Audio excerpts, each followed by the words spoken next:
Hi friends, நம்ம chicken வறுவல் சிம்பிளாக எப்படி செய்யணும்னு பார்க்கலாம்.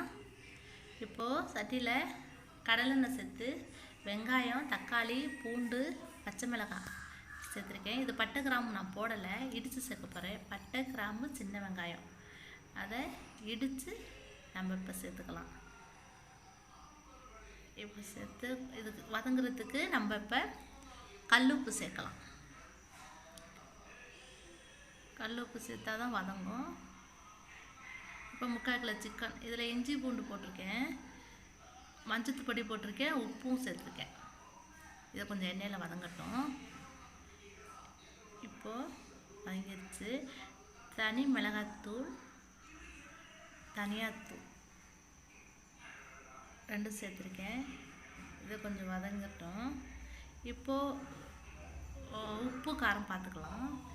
10 மினிட்ஸ் ஆயிடுச்சு.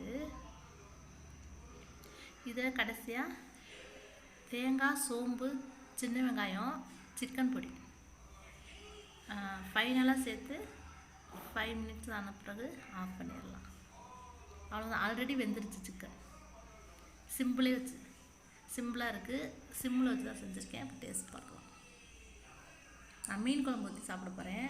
இப்போ நான் வறுவல் டேஸ்ட் பார்க்குறேன். நல்லா இருக்குது, எல்லாமே கரெக்டாக இருக்குது.